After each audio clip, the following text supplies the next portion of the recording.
Hello and welcome back. This is the week 7 lecture.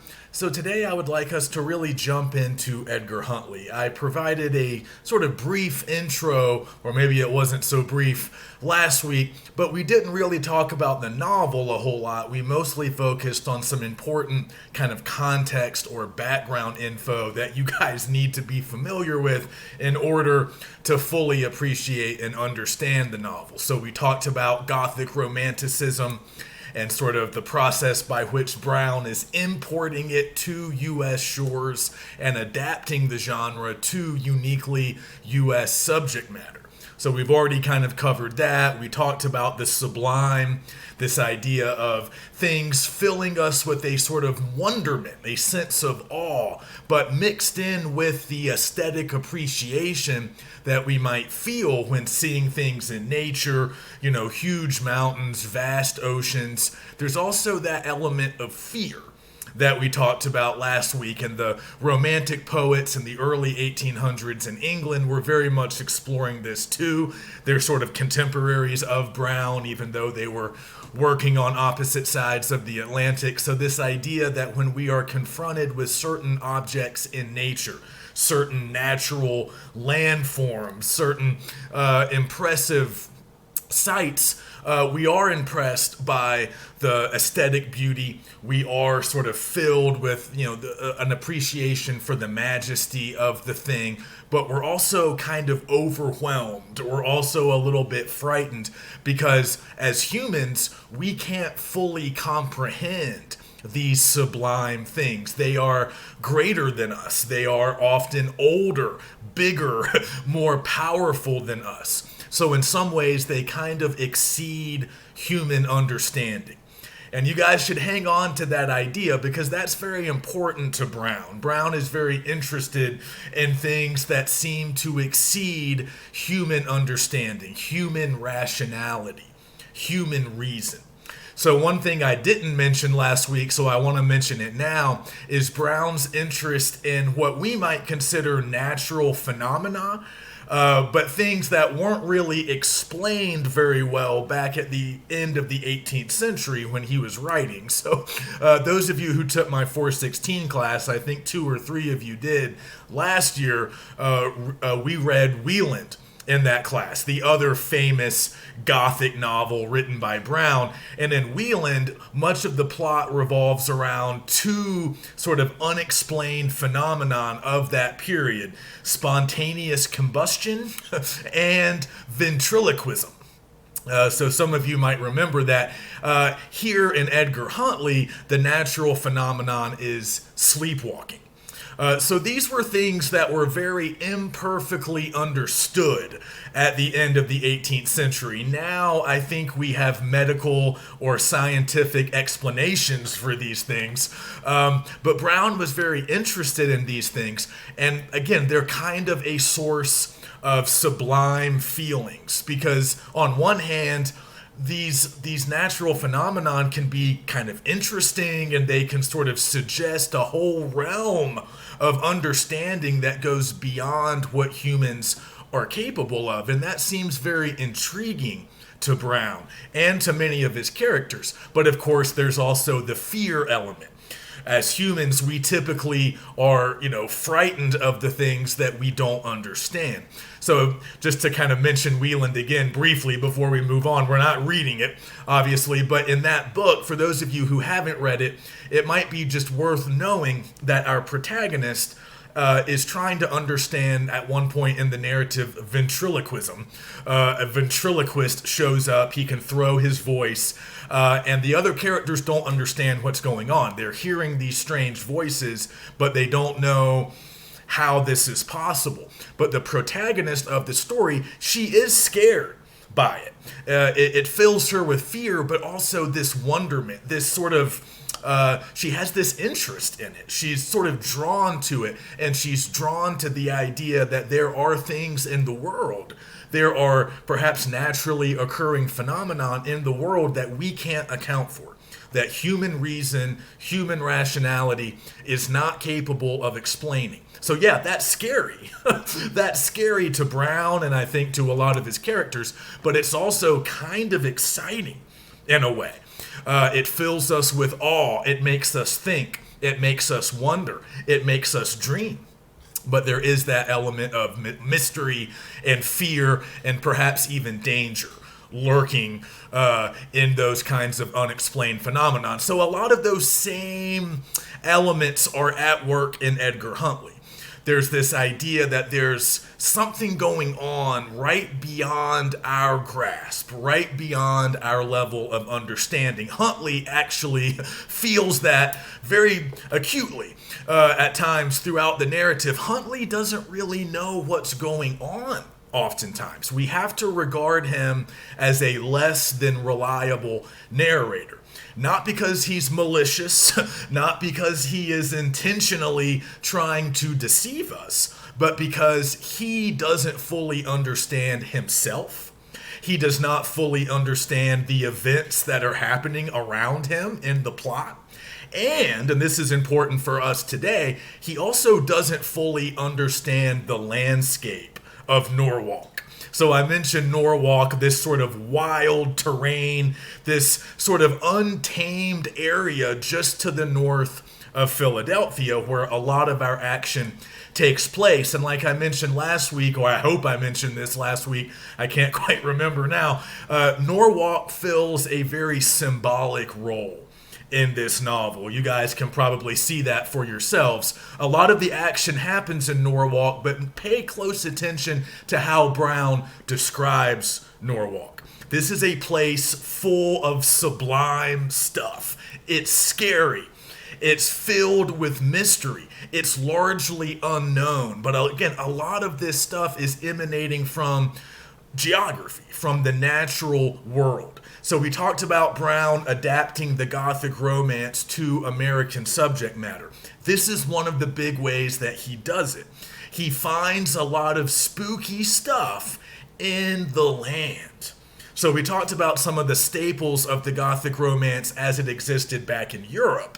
And you guys are familiar with a lot of these because they haven't really gone away. A lot of Gothic stories still revolve around castles and like ancient families with ancient curses and all that kind of stuff. We don't have that stuff in America. We don't have castles, and in the 1790s we didn't have families that had been here for a super long time and had all of this complex history and scandal. So we couldn't use those standard Gothic elements if we wanted to set our fiction in the US. So Brown discovers something that I think Freneau had already discovered about a decade earlier, which is the landscape. Our Gothic stuff will come from the landscape, our mountains, our waterways, our huge, dense forests, all of this sort of uncharted, unmapped terrain. And that's very much what Brown is using here to generate a lot of the fear, a lot of the spookiness, a lot of the mystery. It comes from the land, specifically Norwalk. But again, remember, we're not far from Philadelphia. We're just a few miles north of a major metropolitan center in the early U.S., and Philadelphia remains a huge city, a big port, a seaboard city. It was actually, from the start, it's had a huge role in American history, but this is our setting here, our time period is a little bit before the Revolution. That's when Brown sets a lot of his fiction. So both Huntley and Whelan take place, it's not quite clear, but it seems like maybe a couple of decades before the American Revolution begins. And we have a few context clues here that help us to kind of think that way. So we're kind of in the middle of the 18th century here. And this is still the early stages of what we might call conquering the frontier or taming the frontier. These are terms that have been used quite a bit throughout our history. We kind of stay away from some of that language now. We don't always like to say that we were taming or civilizing anything, because really what was happening, as we kind of see more clearly now, or we're just more honest with ourselves now, what was really happening was that one culture was often being replaced by another. And that's exactly what we see here. it's not really until volume 2 that we begin to understand the central role that Native Americans play in this tale, in this narrative. We don't get a lot of well-developed Native characters, although we do get one interesting Native character, Old Deb, and we're going to talk about her later today. But the presence of Native Americans is very important.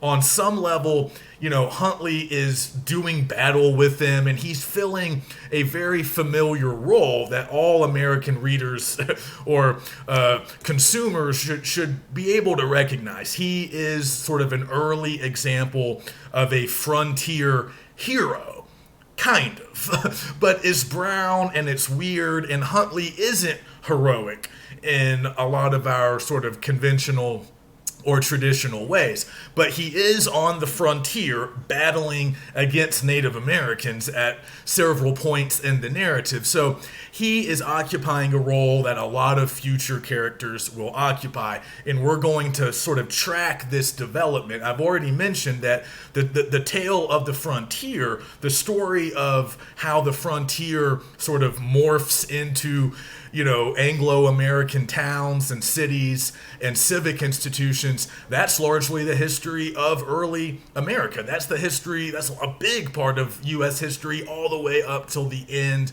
of the 19th century. So Brown is very much interested in that. This is a story of the frontier.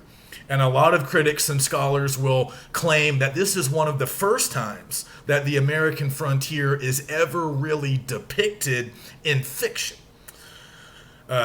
This is one of the first novels to really take the frontier as its subject matter. So there's a lot going on there. For Brown, the frontier is a scary place. Huntley is often confronted with a lot of danger. There's great violence that erupts here in this narrative. There's a lot of uncertainty. There's sort of just a general sort of ambiguity and darkness that we can perceive at work in this text. A lot of things aren't clear, but we get an idea that there's a lot of dark psychology that sort of comes about as a result of frontier conflict. And frontier conflict plays a big role here. And it's interesting how Brown reveals certain facts about the Delaware Native Americans who were previously the inhabitants of this area. And as we learn more about what happened to the Delawares, as we learn more about Old Deb, also called Queen Mab, in the text, we begin to get a clearer picture of what's really going on here. And like I said, oftentimes Huntley's perceptions, Huntley's assumptions are proven wrong. And he misapprehends a lot of things. So ultimately, we, the readers, are able to arrive at a greater understanding. Sometimes our understanding might even be a little bit greater than Huntley's. So there's a lot to navigate here. I don't want to get bogged down in a whole lot of plot summary. Because there's a lot of events in the plot, and the plot can be a little difficult to follow at times. That's sort of just part of the Brown reading experience. We talked a little bit about his style last week, but one thing I'll add, and this might make sense as you're reading, Brown did not really revise his work. It was just kind of a unique trait that he had as a writer, and not totally uncommon for this time period. He's a little bit of a primitive novelist in a lot of ways. He does not typically go back, he did not typically go back to revise or sort of make significant changes to his initial drafts. So a lot of critics will point out that there are inaccuracies and inconsistencies in a lot of Brown's plots. There is sometimes a little bit of a sloppy feel, that maybe he's just forgetting things or he doesn't tie up every loose end. I think that's more true with Wieland than it is here in Edgar Huntley. I think Huntley does get resolved pretty well by the end, but we need Sarsfield to kind of show up and explain things both to Huntley and to us. A lot of that work gets done near the end of the novel in Volume 3. But another thing to keep in mind here is that this is an epistolary novel. Like the Coquette. It doesn't read like the Coquette, and the letters are different. We begin with one very long letter written by Huntley and addressed to the sister of the murdered Waldegrave, his friend.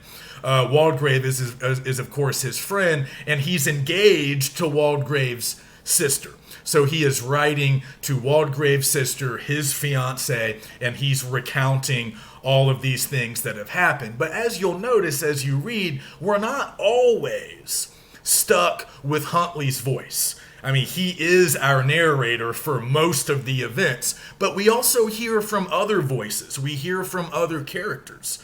That's kind of part of why we find epistolary novels interesting, is because they give us access to a lot of different characters and they give us a lot of different voices. So we hear from Clitheroe, even though that story is being related through the lens of Huntley, we do sort of get Clitheroe's voice, and he's telling his own story for about 4 or 5 chapters.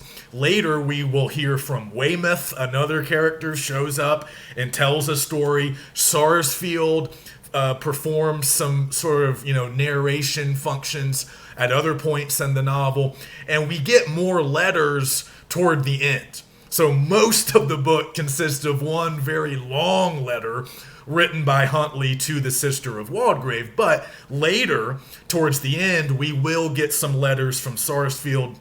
We get an exchange between Huntley and Sarsfield at the end where a lot of loose ends are getting tied up and we are sort of getting that resolution. So don't forget about the epistolary nature of this book. It's worth looking at in a little bit more detail. So again, Huntley is usually our narrator, but other characters step in and also tell stories at various times. So I kind of want to go ahead and jump into Volume 2 because a lot of our most important action takes place in Volume 2, but I do just want to kind of call your attention to the story that Clitheroe tells in Volume 1, beginning, I think, in Chapter 4. So this is where we get a lot of the traditional Gothic elements. So in some ways, this is a little bit of a shortcut for Brown, because knowing that the U.S. can't supply all of the Gothic material that Europe would have in previous generations, Brown makes the perhaps shrewd decision to set a little bit of our action back in the old world. So we get Clitheroe's story. This is where we learn about Mrs. Lorimer and her evil twin. And this is where a lot of the improbable events and a lot of the other staples of older Gothic romance show up. So we see a coeval or a sort of doppelganger. We see psychological darkness. We see improbable events. And we see what's happened to Clitheroe and why he's sort of in exile in the wilds of Pennsylvania. So, again, that's an interesting little, it's kind of a diversion. We get away from Huntley and we get away from this murder mystery that opens the tale. So like I introduced it last week, this is kind of our first U.S. murder mystery. We begin trying to solve the mystery of who killed Waldegrave. That's what animates Huntley in the early going. But what's interesting to me and why I think the plot is kind of ingenious is it never stops being a mystery. But all of these other things happen. It becomes a frontier adventure. It becomes, at least during Clitheroe's narrative, kind of an old school Gothic tale. A lot of other stuff happens. It becomes almost a proto-action adventure story. That's not exactly what we're expecting at the very beginning. But it never stops being, at least in part, about this central mystery. And Huntley never stops trying to figure it out, but he does get sidetracked with a lot of his frontier adventures as he undergoes all of these trials and tribulations. So just kind of keep that in mind. We do get some old world settings, and through Clitheroe's narrative, we get some of those more traditional Gothic elements, but we also get a lot of the Gothic in Norwalk. And a lot of that does, again, connect back to Clitheroe. He's obviously a figure of great mystery, and our opinions might change about him throughout the novel, and our opinions might sort of mirror Huntley's opinions. At first, Huntley is suspicious of Clitheroe. He thinks Clitheroe is a prime suspect in the murder of Waldegrave. He's skeptical. He questions Clitheroe. He follows Clitheroe. Then he hears Clitheroe's story, and he develops sympathy for Clitheroe. And his feelings change a little bit, but it's important to note that he still retains some skepticism.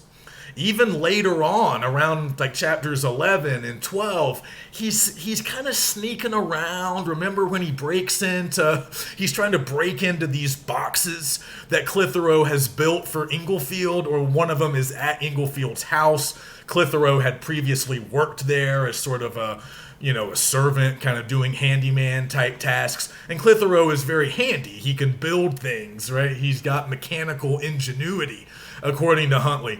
But Huntley wants to learn more about what's really happened to Clitheroe. And even though he kind of sympathizes and believes him, he still, at one point, I think it's in chapter 11, he says, "This story, it's so fantastic.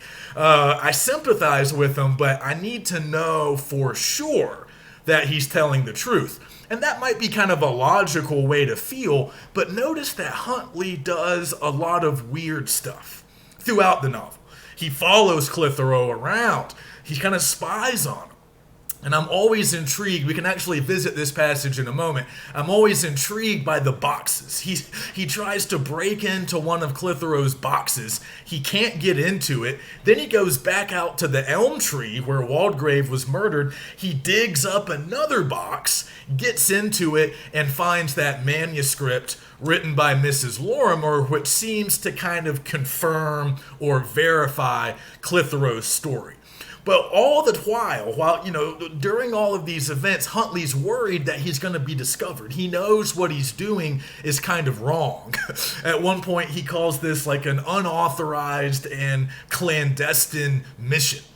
And he knows if anybody finds out what he's doing, they're not going to like it. So even at this relatively early stage, before a bunch of the other crazy stuff happens, Huntley's already acting in a kind of a weird way. And he even seems aware of that. When he's first trying to break into the box, he uses the word insensibly. "I had this insensible desire," he says. Let's actually turn there now.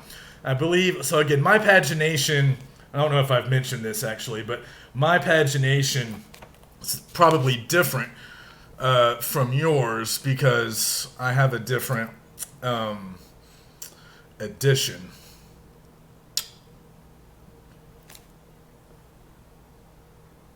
So let me find this. I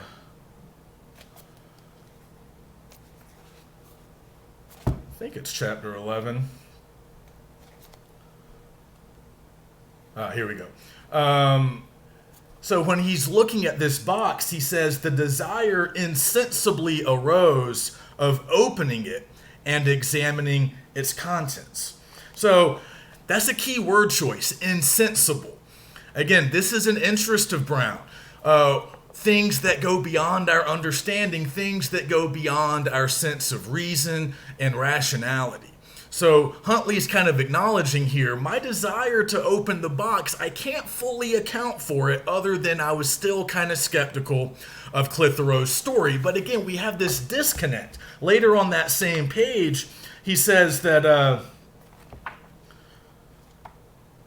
it's the same page in my edition.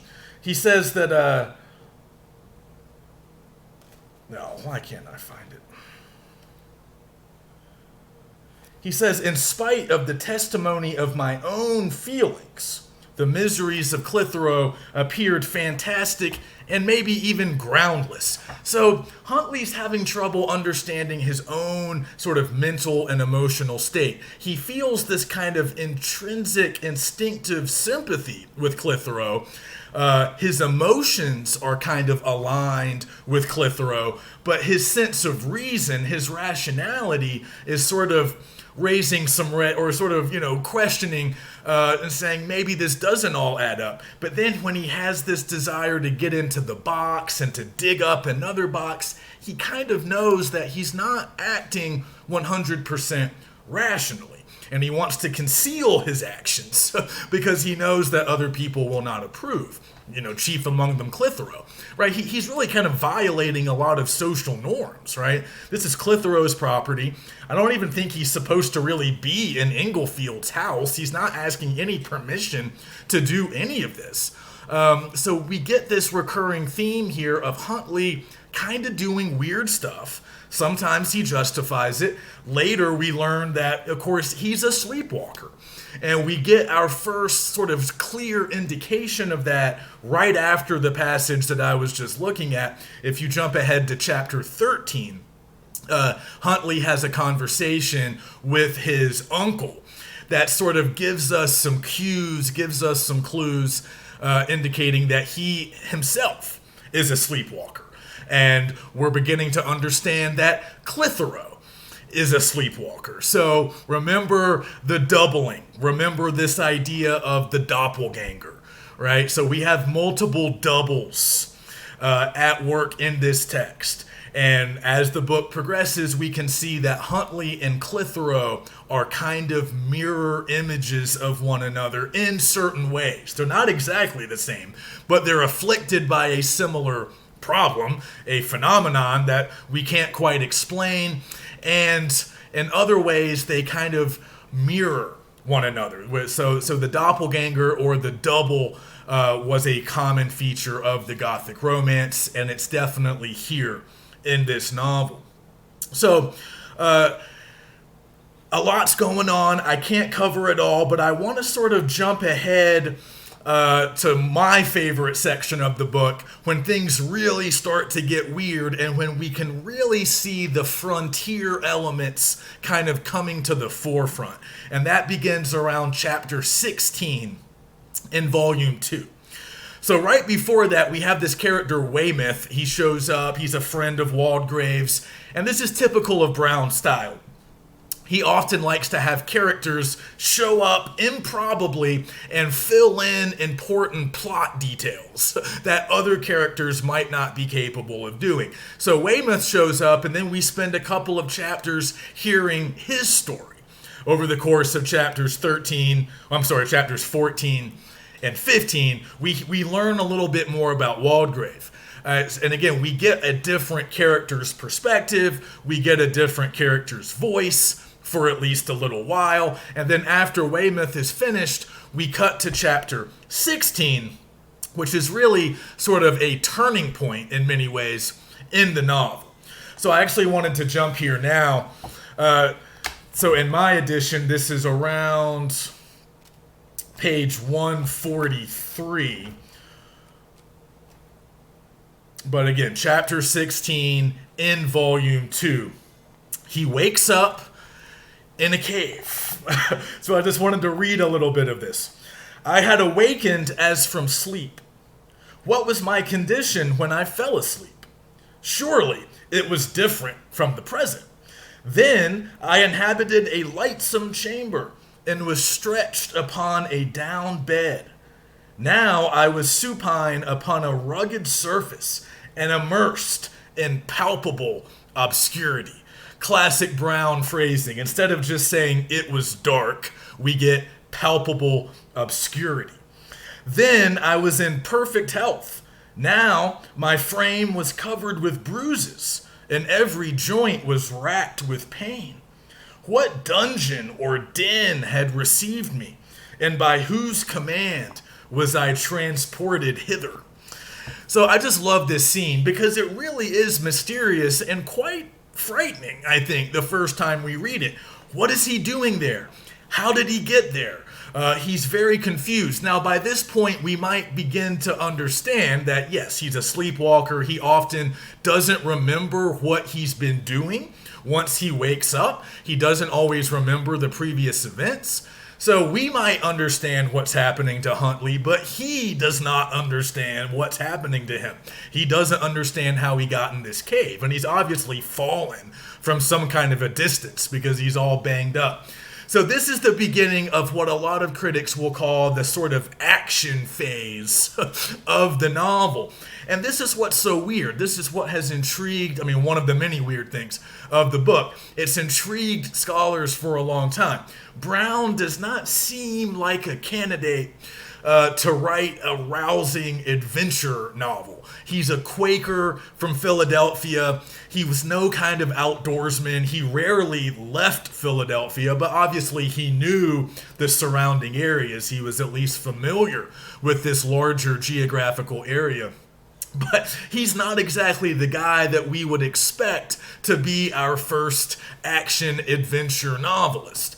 But he gives us some real proto-action elements, meaning this is sort of the beginning of an action tradition, a frontier adventure tradition that I think we all know. You don't need me to tell you that the frontier adventure, that's still a part of our pop culture. That's never gone away. It's very operative in Westerns, up to, even contemporary Westerns, stuff that gets made today, popular fiction, popular TV, movies. It gets the terms change, the subject matter can be slightly different, but this idea of going out into a remote frontier region, getting into adventures, fighting Native Americans or other sort of non-national, non-American entities, and then, sort of creating something new out of that, that is central to a lot of American fiction, to a lot of the narratives that we still tell. And a lot of people point to this book as helping to kind of start that tradition. And just while I'm on that topic, let me mention something that I kind of talked around last week, but we do need to know it. Brown is sort of our first professional novelist, our first professional writer would probably be a more precise way of putting it. So like I said, in the 1790s, he's a writer, and he's also the editor of a lot of different magazines, periodicals, places where other fiction was published. Brown was also a critic. He would, write reviews about other American authors' works. So he's very influential in that regard. And even though his novels weren't super popular when they first came out, we do view him now as kind of our first full-time writer. Previous American novelists weren't full-time writers. They did other things. So, Foster was a housewife who published anonymously. Brackenridge was in the legal profession. He just wrote fiction as sort of a hobby. Even Susanna Rowson, who wrote our first bestseller, Charlotte Temple, she was not a full-time writer. She made most of her income through other jobs, other occupations. But in Brown, we have a true man of letters. He made his entire living writing, not just fiction. He wrote other things. He wrote sort of journalism, reviews, other shorter pieces, but he had this brief spell of, productivity between 1798 and 1801. He produces basically all of his novels, 5 or 6 novels, and then he stops writing fiction in 1801, and a decade later he's dead of tuberculosis. So he doesn't have a long career, but at the end of the 1790s, he emerges as maybe our first real professional writer, kind of setting the stage for a lot of future writers, more popular writers, to follow in his footsteps. But another first that we can kind of attribute to him is maybe the first frontier adventure, the first sort of Western to ever appear in fiction. I mentioned Benjamin Church a few weeks ago in his narrative of the King Philip's War, a very important historical event, an early conflict between the English and Native Americans in New England. And I said that's really kind of where we see a lot of these frontier tropes, a lot of these recurring ideas first showing up. But that's not a novel, right? Church was at least basing a lot of that on fact. It's more of a memoir, more of a personal history. Now we have a lot of those elements showing up in fiction. almost 100 years after Church's time. So pretty important just for that reason alone. But again, starting in chapter 16, we can really see these frontier adventure elements becoming quite clear. Once he wakes up in the cave, Huntley has to fight a panther. I think we've previously seen the panther, but now he actually has to engage in combat with the panther, so that's exciting. He also discovers a Delaware war party within this complex of caves, and they have a prisoner, a captive, a young white girl. And of course, Huntley decides that he must rescue her.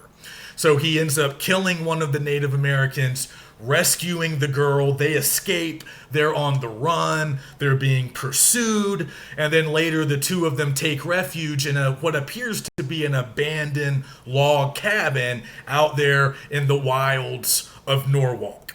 Later, we find out that this cabin is the home of Old Deb, an elderly Native American woman who Huntley actually knows. As we'll learn later in Volume 2, Huntley kind of has a personal relationship with her, which is weird, and we definitely need to talk more about that. So they end up in this, he calls it a hovel, but it's basically just a small cabin in a very isolated location in this kind of mountainous landscape full of caves and ravines and sort of rocky precipices, Again, the sublime, very much a sublime landscape filled with danger. And it's important to remember, Huntley's not really a frontiersman. Like, he walks around and stuff, but he doesn't really know Norwalk. Clitheroe seems to know it. When Clitheroe walks out there, he seems to have little nooks and crannies that he goes to. But this is all kind of new for Huntley. Huntley is learning and changing as a result of his experiences on the frontier. We need to keep that in mind. Huntley undergoes a big metamorphosis over the course of this text. And he tells us at various times, I'm a peaceful guy. I don't really like fighting. I don't like bloodshed. That's not really my thing.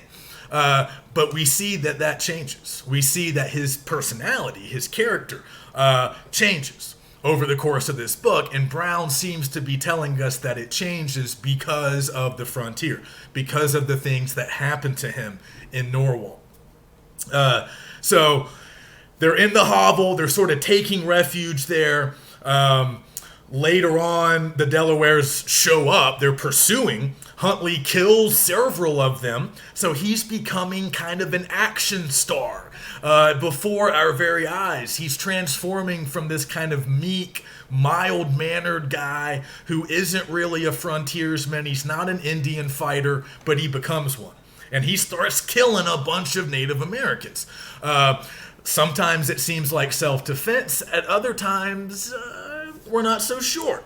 So at one point, he's telling, once again, his fiancée, the sister of Waldegrave, who he's writing this letter to, "Thus I have told thee a bloody and disastrous tale." The story gets progressively more violent as we move along. And his adventures continue. So I believe, if I'm remembering correctly, during this conflict at the hovel, he kills a bunch of the Native Americans, but he faints. He's like sort of overcome, and he faints. Later, a search party sent out to find the girl, a search party consisting of local white settlers, show up. They show up at the cabin. They see all these dead bodies, and they see Huntley lying motionless on the ground. They assume that he's dead too. So then they take the girl and they leave Huntley behind, which always kind of makes me laugh. So again, there's lots of misapprehension in this book. There's a lot of false impressions, and that's true of a lot of Brown's fiction. And again, we think that means that for Brown, a lot of these fictive universes that he's exploring, they're mysterious, they're dark, they're ambiguous. To him, out on the frontier, things get confused very quickly. Identities get confused. Motives get confused. The true nature of reality becomes somewhat obscure. And we notice this with Huntley. Huntley, again, he doesn't fully understand what's going on. When he's in the hovel, he examines the gun that he picked up from the cave when they were escaping initially, and he realizes that it's his gun. Or he thinks it is, and he thinks that the Native Americans must have killed his uncle, stolen his gun, and he's been gone during all this time, and now he's convinced that his uncle's dead. And that his sisters, who are also staying with his uncle, are dead. And they fell victim to this same war party. And that's not true. I mean, the war party is kind of marauding, but his uncle's not dead. His sisters aren't dead. So he's often wrong about things because he doesn't have all of the information. Also, we as readers don't always have all of the information, and that's very typical of Brown. But again, that's the milieu that we're in. In Norwalk, things are not clear. Things are not always clear to us, to Huntley, or to anybody else. So notice what happens next. Huntley's trying to get back to civilization, right? He's trying to get back to his uncle's house. And he's mistaken by, I think, that same party, this like posse of white farmers that's out there trying to find the Delawares responsible for this kidnapping and some other depredations. They mistake Huntley for a member of that Delaware war party, and they start shooting at him, and he's running. I think he dives into the river. I mean, this is very cinematic, right?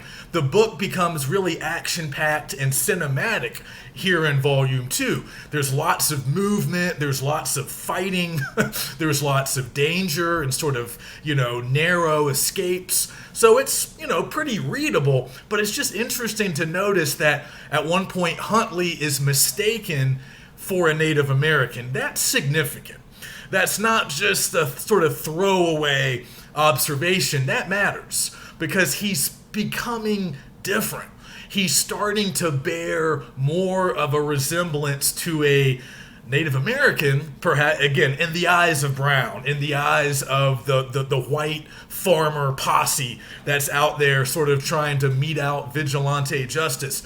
In the eyes of them, Huntley, maybe he's not so white anymore at this point in the narrative based on what's happening to him and also based on what he's doing. He's doing all of these death-defying things, and he begins to sort of be motivated by revenge. Again, he thinks these Delawares have killed his uncle. So a little bit later on, as he's heading back to, where the white people are, he comes across, I think, the last surviving member of that Delaware war party. And if I'm remembering correctly, I want you guys to correct me if I'm wrong. I don't have this passage marked, but I believe at this point he kills that Delaware, even though the Delaware is not aware of his presence. So previously, he's killed these Native Americans, at least in part, out of self-defense. This time, it seems motivated more by revenge, more by a sense that, I just need to eliminate all of them because they're dangerous and they've probably killed my uncle. So this is another kind of important point in the narrative. This happens, for me, it's page 182 at the very end. This is at the very end of chapter 19 in Volume 2.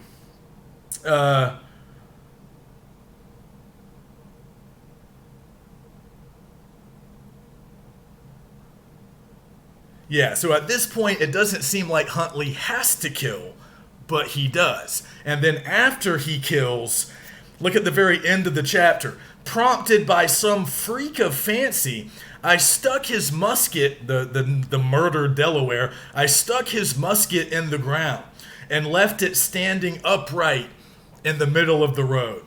Prompted by some freak of fancy. Why does he do that? He doesn't seem fully to understand himself, but he's a changed man. He's been through this bloody combat. He's acting differently. He's thinking differently. He's not the same guy that he was previously. So this is a big trope that we're going to come across in future frontier-themed fiction. What happens to the white Anglo-American guys who are out there clearing the frontier. Again, that would have been the language used back then. And for a long time, it was the language that we still used. And it was often romanticized, right?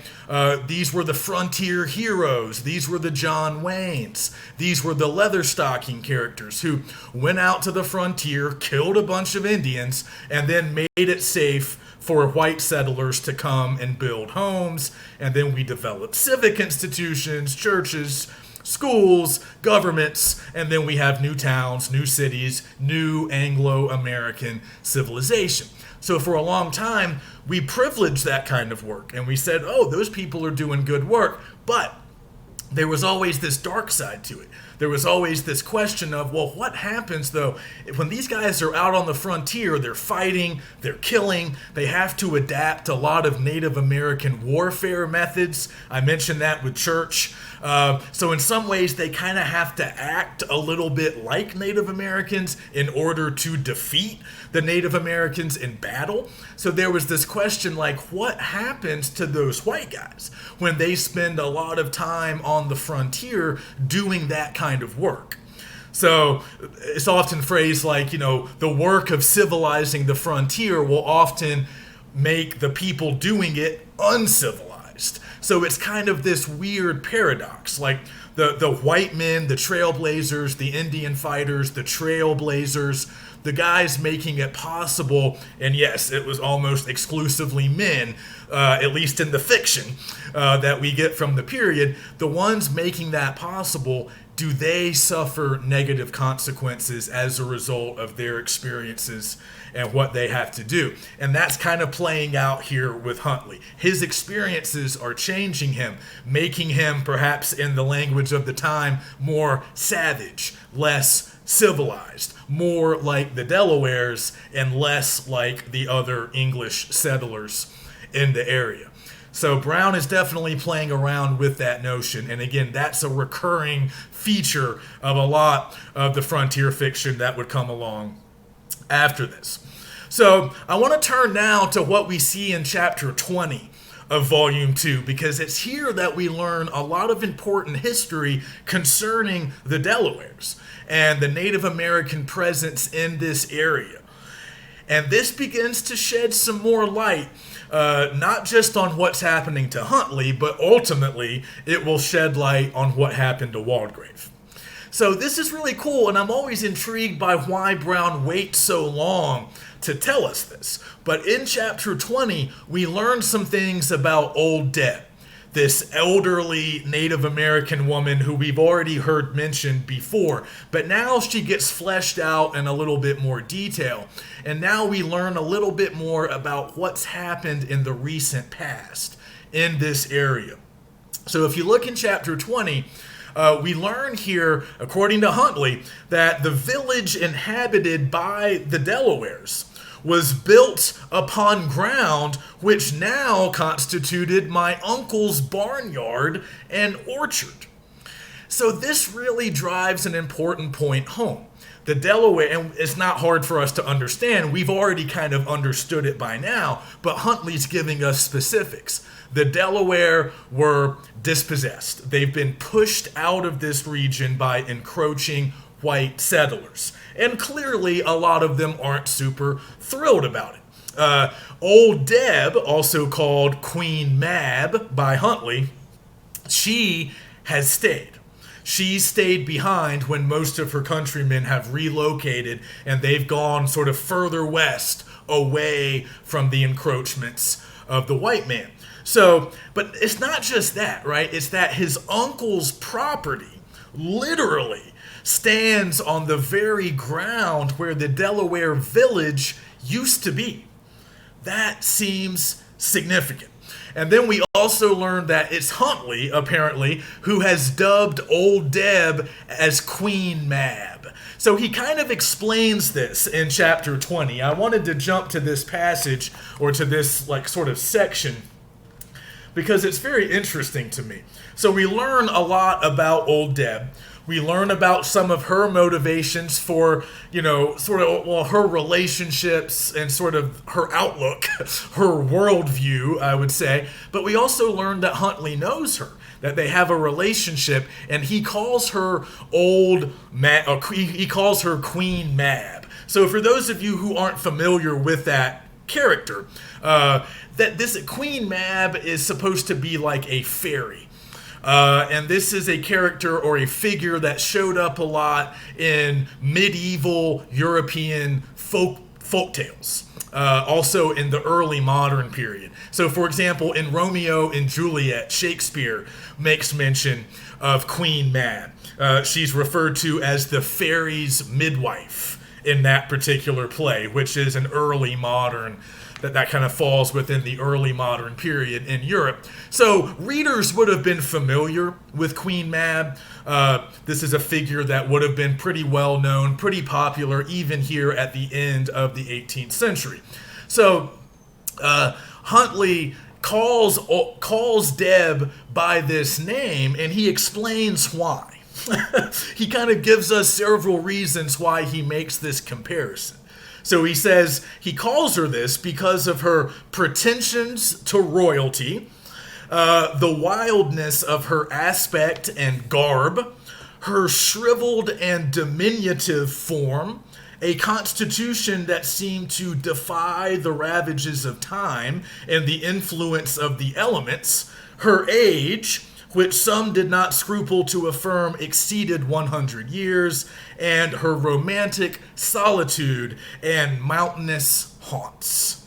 Okay, but what's really interesting, I think, is what he says right after that.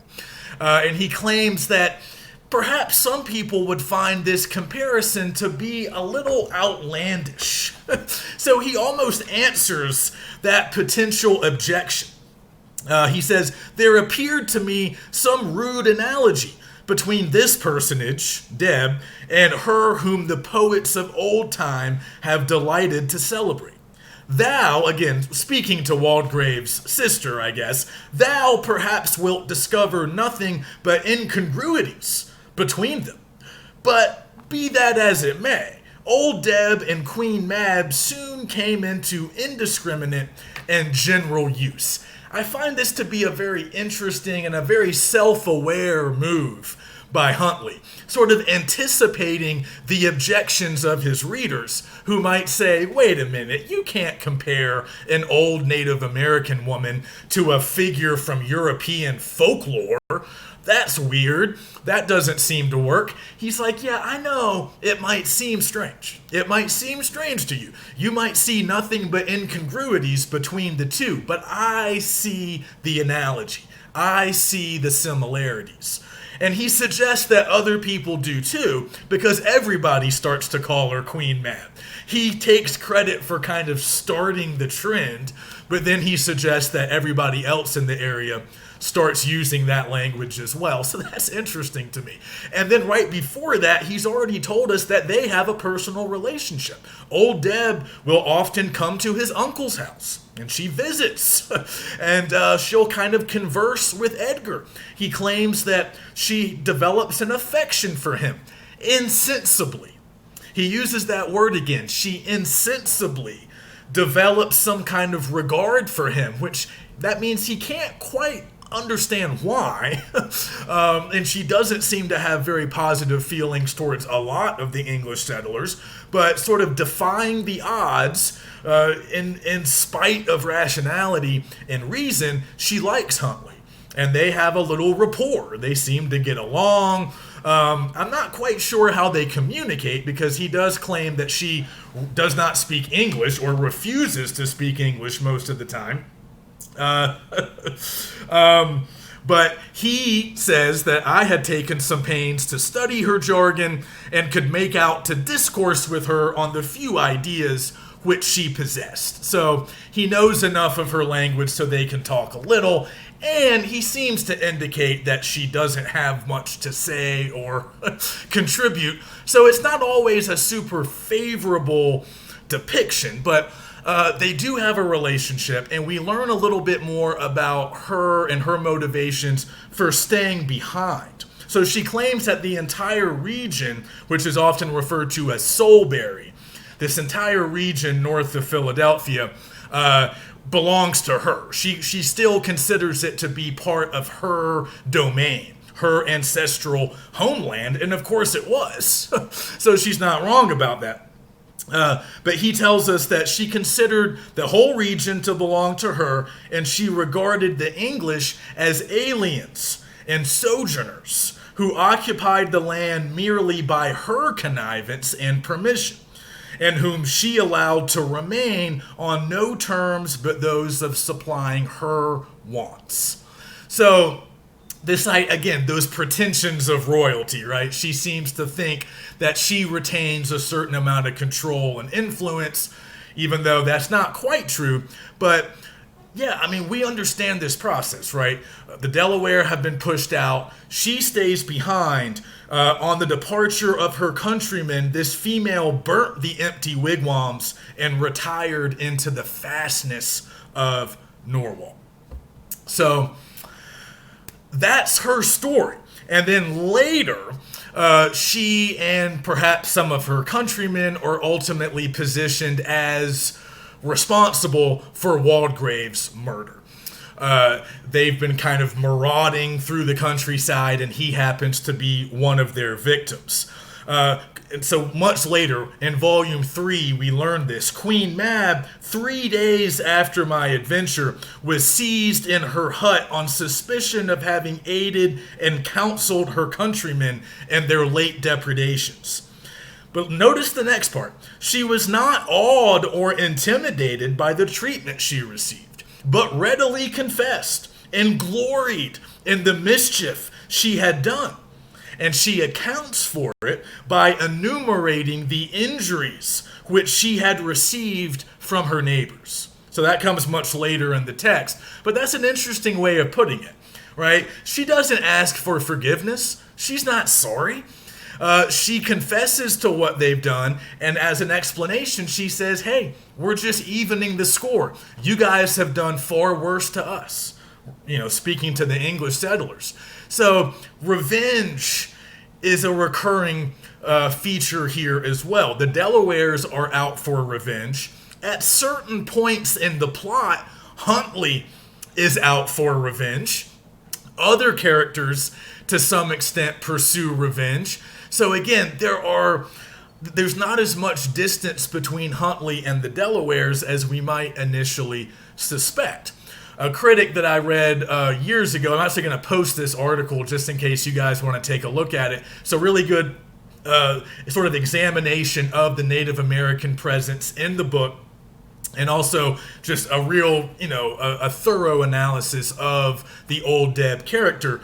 But this critic, Janie Hines, claims that it's really significant that Old Deb appears in the narrative, sort of gets introduced right around the point at which Huntley is really kind of casting off his old identity. He's not the old Huntley anymore. He's not the old Huntley that used to hang out with Old Deb in his uncle's house and sort of converse a little bit in her native language. He's different now. His old identity has sort of been stripped away. And he's engaged in all of these bloody, violent acts. And he's sort of existing outside of sort of accepted social bounds. He's sort of becoming a little bit of a renegade, a little bit, not quite an outlaw, but he sometimes kind of acts like one, or he kind of functions like one. He seems to kind of exist outside the confines of sort of normal, accepted Anglo-American society. So it's at this point, when all of these things are changing for Huntley, that we meet Old Deb and we learn more about her, we learn more about the Delawares.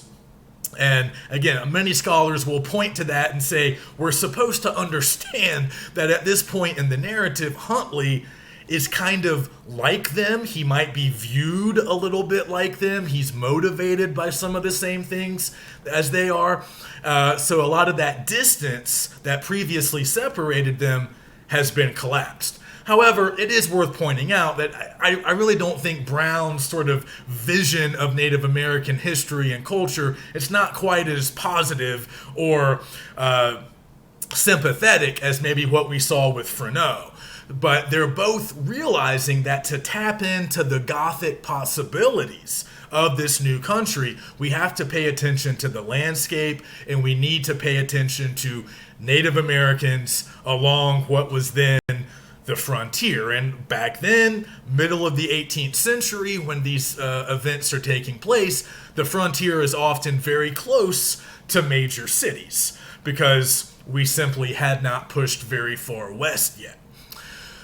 So, all of that's kind of coming to the surface in Volume 2, and then the Native Americans are kind of used as a plot device, I would say. They're kind of used as the conventional villains by the end. So by the end of Volume 3, when everything's kind of getting tied, all the loose ends are getting tied up, and we're sort of getting everything explained to us, we eventually realize that it was the Delawares all along who were responsible for what happened to Waldegrave. But we've also learned that they weren't just doing this out of some kind of malicious intent. They were driven to their deeds. They were driven by desperation, by dispossession, and by a quest for revenge. So that gives us a little bit more context. I still don't think the Native American characters are presented very favorably, but we do get the sense that Huntley occupies a similar role to them over the course of this novel. And for Brown, and for a lot of white readers in the 1790s, that in and of itself is scary. The idea that a white man could sort of become somewhat like a Native American due to his experiences on the frontier, that was scary. That alone was scary. So Brown is using that as part of the fear factor here. But I also think he's kind of making some larger points, and he's even suggesting that perhaps the Delawares did have some perhaps legitimate complaints. And again, he's drawing on real history here. The Delaware tribe really was local to this area, and they really were dispossessed of their land a few decades before the American Revolution. So there's a real treaty that the white settlers struck with the Delawares in the 1730s called the Walking Purchase Treaty. I believe it was 1737. So colonists in this area, right outside of Philadelphia, not unsurprisingly, basically cheated the Delawares. They did agree on a treaty, but the English ended up sort of conning the tribe out of twice as much land as the Delawares thought they were actually ceding.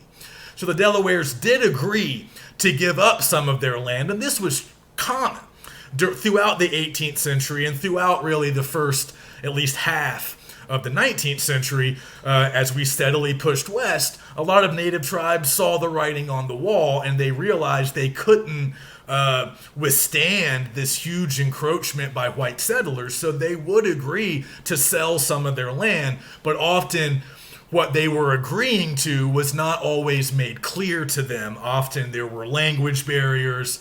And again, we've all kind of seen this and learned this history. The English settlers and other, French settlers, German settlers, but the English perhaps the most, were frankly dishonest in a lot of their dealings with the natives. They lied to them. They deceived them. They would tell them one thing and then do another. This is a long history. It's not unique to this place or this time. It happened repeatedly. So Brown's tapping into some of this, and he's using it as grist for his novel. So again, the Delawares have been cheated.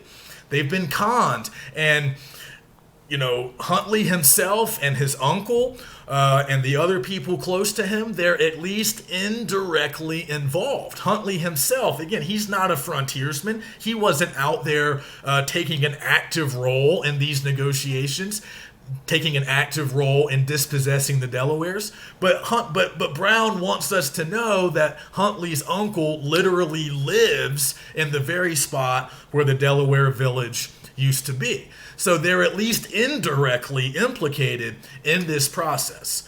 So they're not really innocent. Maybe Waldegrave or any of the other white settlers who are there in Solebury, near Norwalk, none of them are truly innocent. The Delawares are not really presented as innocent either. Instead, Brown gives us this vision of the frontier as this dark, violent place where there's a lot of moral ambiguity. And that's kind of where I want to end the lecture. I'm not going to give away all of the ending just in case we haven't all made it to the end, but suffice it to say that Clitheroe is not what we maybe thought he was. So like I said, our opinions of him might shift. We start out being suspicious of him, then we might warm up to him as a result of his own story, and then by the novel's end, we realize that Clitheroe is obviously insane. But the same might also be true of Huntley.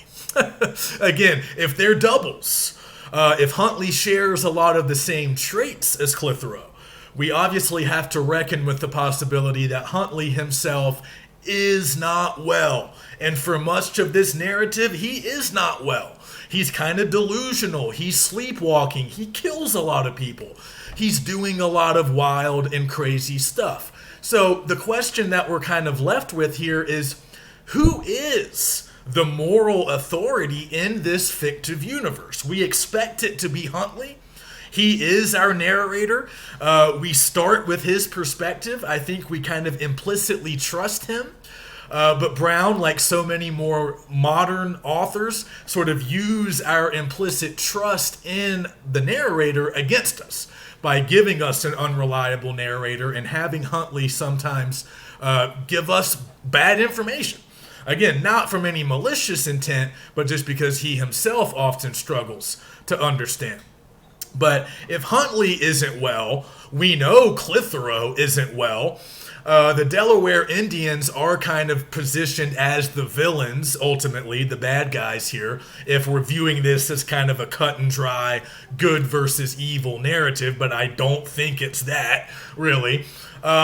His uncle's not really developed enough. Who is the moral authority? Who should we view as upright, righteous, and fully justified? Maybe not old Deb, although I think she approaches some of those things. Not quite Huntley, although he might approach some of those things. Maybe Sarsfield. Like Sarsfield shows up, and again, how improbable that he factors into Clitheroe's story, and he also happens to be Huntley's old teacher. That's, again, one of those improbable plot points that would have been pretty common to find in Gothic romances. But Sarsfield, it always kind of makes me chuckle because he shows up basically to explain things, both to Huntley and to us. So we get more explanation from him near the end in those final letters that we see exchanged between Sarsfield and Huntley. And Sarsfield is kind of the voice of reason. He hasn't been corrupted like Huntley by his experiences on the frontier. He still has a clear grasp on reality. And that's what Huntley so often lacks. So if there's anything resembling kind of a reliable source of information here, it probably is Sarsfield and maybe Mrs. Lorimer, although she's kind of a more secondary character. They both are. But they do play an important role just by kind of showing up and setting some things right and clarifying some things. But I don't know if that really satisfies us fully by the end of this novel. There is a lot of moral ambiguity, and I think it's easy to read a lot of this as maybe a sort of typical, frontier adventure with Huntley filling that John Wayne role. But again, Brown isn't fully comfortable with that. That's what we need to realize. Though he is providing some templates for future frontier adventure, the frontier adventure is scary to him. Frontier adventure might lead to moral degradation in his viewpoint. Frontier adventure makes you kind of lose your grip on reality. So this isn't purely a rousing adventure tale. It's much darker than that for Brown. And that's partly a byproduct of the period in which he's writing. But I also think it's just part of Brown's style. Brown likes to make things strange. And the American frontier, nature, the American landscape sort of in general, was still strange at this time, and it would remain so for quite some time. So there's a lot to chew on here. I'm going to go ahead and stop the lecture, but there's a lot more we could say. I wish we had a little bit more time for this book, but I'll make sure to put some good questions in our discussion post or our discussion board for this week. I have a few that I want to use, but I'm trying to develop a few new ones. So hopefully we can have a good discussion, and I hope some of you choose to write about this book later, because there's a lot you can do. There's a lot of different angles you can take. You can kind of stick with the Gothic romance angle, or you can focus a little bit more on the frontier elements. You can focus on the psychological elements, but of course they all join up. There's a confluence of all of those things. So there's a lot that you could say, a lot to do with this book. We're not really doing it justice, but we have to move on. So next week, we're going to tackle a handful of different texts. We're going to look at Sleepy Hollow by Washington Irving. He's kind of the next really important figure in our literary history. Now, by the time we're finished with Brown, we have moved up to the 19th century. So we're going to look at Irving. If Brown is our first professional writer, Irving is our first literary celebrity. So we're going to talk about him next week, but just a little, because we also have to cover Emerson. We're going to read a little bit from him and talk about the Transcendentalists, and then we're going to get into Hawthorne, one of my personal favorites, and that will give us a chance to start talking about the American Renaissance, a development that's going to take up a lot of our time, and it kind of kicks off around the 1830s, about 30 years after the publication of Huntley. So we'll keep moving forward. We'll cover a bunch of shorter texts next week.